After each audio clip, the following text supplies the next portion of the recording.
Hello everyone, this is Shankar Pratap Singh and you are watching SPS Astrology। दोस्तों, आज मैं आपको बताने वाला हूं केतु की 9वीं दृष्टि के बारे में, यानी 9th एस्पेक्ट के बारे में। और इससे पहले मैंने आपको बताया था राहु की 5वीं दृष्टि के बारे में, राहु की 9वीं दृष्टि के बारे में, केतु की 5वीं दृष्टि के बारे में। आज मैं आपको बताऊंगा केतु की 9वीं दृष्टि के बारे में। और इससे पहले पुष्पा की बात करते हैं। पुष्पा समझ के क्या फ्लावर समझे साहेब, अपन फायर है फायर। क्या डायलॉग है, माय गॉड। शोले फिल्म के बाद ये पहली ऐसी फिल्म है जो मुझे बहुत ज्यादा पसंद आई है और पूरे दिन मैं पुष्पा के डायलॉग बोलता रहता हूं। अपन झुकेगा नहीं, पुष्पा समझे तो क्या फ्लावर समझे साहेब, अपन फायर है फायर, माय गॉड। और पुष्पा ने जो नाम कमाया है उसके सामने और जितनी भी जो फिल्म इंडस्ट्रीज हैं वो सब बहुत छोटी हो गई। पुष्पा ने ये दिखा दिया है कि एक्टिंग का मतलब ये नहीं होता है कि आप अच्छे तरीके से एक्टिंग करें और जो भी डायलॉग्स होते हैं उसको प्रॉपर तरीके से बोलें और जो भी आपके कॉस्ट्यूम्स हैं वो अच्छे होने चाहिए। डांस का जो परफॉर्मेंस है वो भी एकदम बैलेंस होना चाहिए, प्रॉपर तरीके से होना चाहिए। पुष्पा ने वो सारी चीज दरकिनार कर दी है। जो एक फॉर्म होता है किसी भी चीज का, पुष्पा ने वो सारे फॉर्म तोड़ दिए। तो इसलिए पुष्पा की तारीफ मैं बहुत कर रहा हूं। और पुष्पा फिल्म अगर आप लोगों ने नहीं देखी है तो जरूर जाके देखें। और मेरी गुजारिश है कि पुष्पा आपको देखनी चाहिए, राइट। तो चलते हैं अब केतु की तरफ और केतु की 9वीं दृष्टि की तरफ। केतु की 9वीं दृष्टि जिस हाउस में पड़ती है उस हाउस की नॉलेज बहुत ज्यादा हमें होती है। यानी केतु की 9वीं दृष्टि जिस हाउस में पड़ रही है उस हाउस की जितनी भी चीजें होती हैं उनकी नॉलेज हमें बहुत ज्यादा होती है, यानी सबसे ज्यादा होती है। उसका एक्सपीरियंस हमें सबसे ज्यादा होता है। लेकिन इसका मतलब यह नहीं है कि केतु की 9वीं दृष्टि जिस हाउस में पड़ रही है इनिशियल लाइफ में हमें उस हाउस से संबंधित चीजों का गेन होगा। गेन की बात नहीं कर रहा हूं मैं बात कर रहा हूं कि केतु की 9वीं दृष्टि जिस हाउस में पड़ती है उस हाउस की नॉलेज आपको बहुत ज्यादा होगी। जैसे एग्जाम्पल के तौर पे केतु की 9वीं दृष्टि आपके 4th हाउस में पड़ती है। अब 4th हाउस में अगर केतु की दृष्टि पड़ेगी तो 4th हाउस क्या हुआ? 4th हाउस यानी आपका घर, 4th हाउस यानी आपका सुख। तो जीवन में आप ये देखेंगे कि घर का जो सुख है और घर से जुड़ी हुई जितनी भी चीजें हैं उन सब चीजों का एक्सपीरियंस आपको सबसे ज्यादा होगा। एग्जाम्पल के तौर पे शुरुआती जीवन में आपके पास आपका अपना कोई घर नहीं था। आपके जो मदर फादर थे वो किराए पर रहते थे।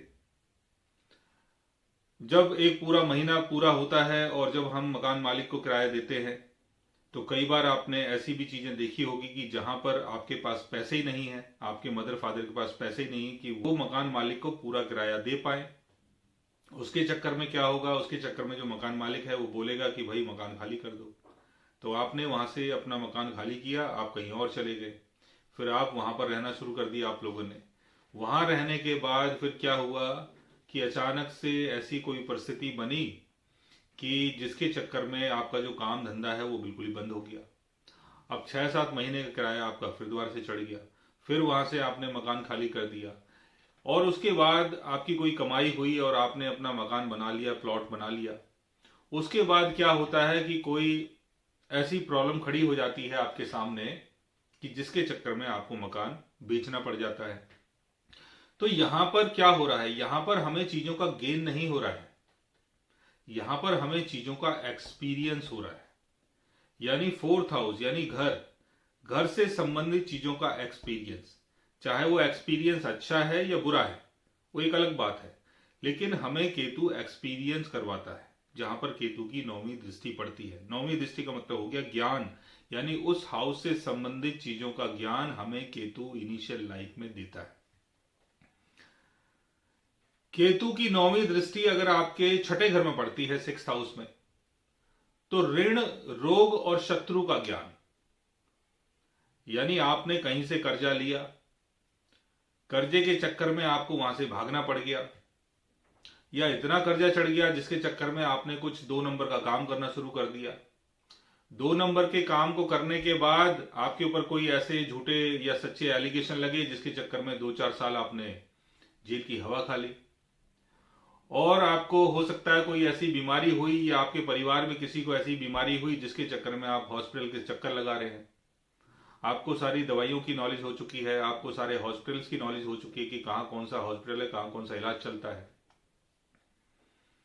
आपके इतने शत्रु थे जिनको आपने बहुत ज्यादा एक्सपीरियंस करा अपने इनिशियल लाइफ में, और उनके साथ कई बार आपके लड़ाई झगड़े भी हुए हैं। तो छठे घर में केतु का जो एस्पेक्ट है वो छठे घर से संबंधित चीजों की हमें नॉलेज देता है। नॉलेज का संबंध गेन से नहीं है, यानी नॉलेज जो है हमारी, वो हमारे एक्सपीरियंस से हमें नॉलेज आ रही है। जो भी हमारा एक्सपीरियंस रहा है छठे घर से संबंधित, तो छठे घर से संबंधित चीजों की नॉलेज आपको होगी जब आप छठे घर की चीजों को एक्सपीरियंस करेंगे। तो अच्छा और बुरा दोनों एक्सपीरियंस केतु हमें करवाता है, और केतु हमें उस पर्टिकुलर हाउस से संबंधित चीजों का ज्ञान देता है, नॉलेज देता है, और यह हमें समझाता है कि जीवन में कि आपने जिस भी चीज को एक्सपीरियंस किया है, वो जो ज्ञान है, वो जो एक्सपीरियंस है, वो आपके फ्यूचर के लिए आपको बहुत सपोर्ट करने वाला है। यानी वो जो एक्सपीरियंस आपने लिया है, उस एक्सपीरियंस के कारण जीवन में आप ऐसी परेशानियों से दूर रहेंगे, ऐसी मुसीबतों से दूर रहेंगे, और आपको ये पता है कि कहां मैंने कौन सी गलती की थी जिसके चक्कर में मुझे कौन कौन सी परेशानियों का सामना करना पड़ा।